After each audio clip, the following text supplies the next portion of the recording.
2023 Heisman Trophy winner out of LSU, Jayden Daniels. Kate, Daniels, we kind of hinted at a little bit here. I think I mentioned him being a high-end rushing threat, but we obviously love the rushing threat for fantasy purposes, right? But that's not all he is. I mean, dude can sling it as well. So what are your thoughts on the reigning Heisman Trophy winner? Jayden Daniels is kind of an insane prospect, right? Because you look at his production, specifically at LSU, was a three, or has played 5 total seasons, started each of the last 2 with LSU, and I mean, we're going to talk about his ability as a rusher. Led the FBS quarterbacks with 1,250 rushing yards in the regular season this year, 92.4 PFF rushing grade, 11 rushing touchdowns over the last 2 years combined. Over 2,000 rushing yards and 21 rushing touchdowns, back-to-back seasons with 10 or more. Like, I mean, that is the pinnacle of production. But what makes him so special is you take that production as a runner and you realize that's not the only aspect of his game. Had 40 total passing touchdowns this season, ranked second in the FBS. Among quarterbacks with 200 plus dropbacks in the FBS, ranked first with 11.5 passing yards per attempt, 92.7 PFF passing grade, that ranked second, 143.7 NFL passer rating, 8.4% big time throw rate, that ranked 4th in that cohort, and had a 1.2 or 1.6% turnover worthy play rate that is tied for the 5th lowest among quarterbacks in the FBS with 200 more dropbacks. Like, he is the best of both worlds.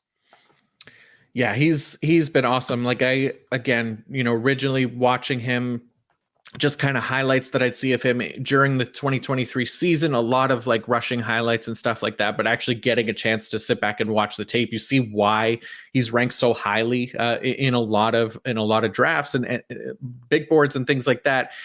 And I get it. I mean, the rushing success obviously is huge, right? Like, we love that for fantasy purposes, but like you said, like his a lot of the passes that he makes on tape, like, they look really good. Like, his ability to kind of stretch the field with his throws, something that he really wasn't afraid to do at all. He was really good on those throws, 55.2% catchable pass rate on throws 20 plus yards downfield. That's an 88th percentile mark among quarterback prospects since 2017.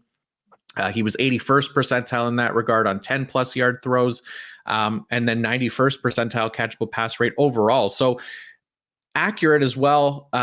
Also did, like you said, excellent job limiting those turnover-worthy plays. He did so well, in fact, that his 1.6% turnover-worthy play rate is 100th percentile among all quarterback prospects since 2017. So as a passer, he's a lot better than I expected to see coming in. And then as a runner, I mean, the guy's he's electric as well, right? Like, 258 career scrambles in college. That's an insane number. That's nearly 80 more than the next closest quarterback prospect since 2017, which was, I think, Dorian Thompson-Robinson had like 180 or something like that. So 9.6 rush attempts per game.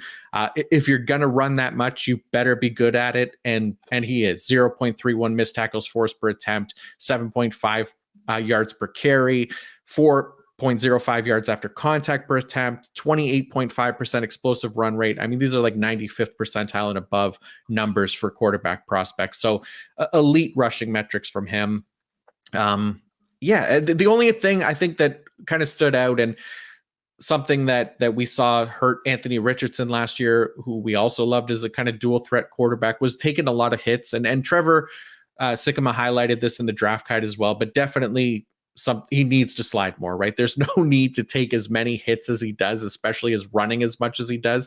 So you do always worry about guys being able to hold up in the NFL if they continue to take hits like that consistently. And he doesn't even necessarily have the frame that Anthony Richardson does either. So just to be careful there, but continuing to develop as a passer, and the rushing threat is elite. So we're going to talk about rankings after we talk about all 6 of these guys, and I'll be excited to see kind of to where you have him amongst, because we've kind of given it away that we have Caleb Williams 1, but after that, it'll be interesting, I think. Yeah, I mean, Jayden Daniels, so much to love, and I think that there would be a lot to love if you were evaluating him as a passer or a runner. The fact that he has that combination of both is absolutely so intriguing, especially for fantasy.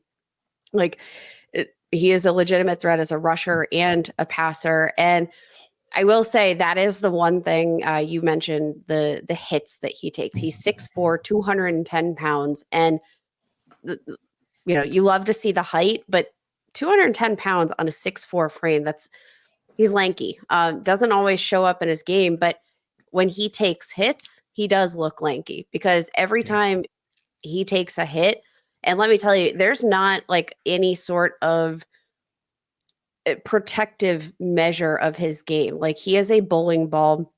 The word I've used to describe him in the past is reckless. Every time he takes a hit, it feels like you can feel a sucker punch in your gut. Like he doesn't just take hits, he takes hits and they look painful. There's not an element of like bracing himself for any kind of hit. And that is something that I think he's definitely going to need to work on. If he plans to play football in the National Football League for a long time, he's going to learn how to take those hits. Something else that that occurred to me while watching his tape is like we had Tua Tagovailoa come out and say, after taking those concussions, I think he did Taekwondo, or was it Taekwondo? But did something to kind of help, his body learn how to take hits better, learn how to brace falls better.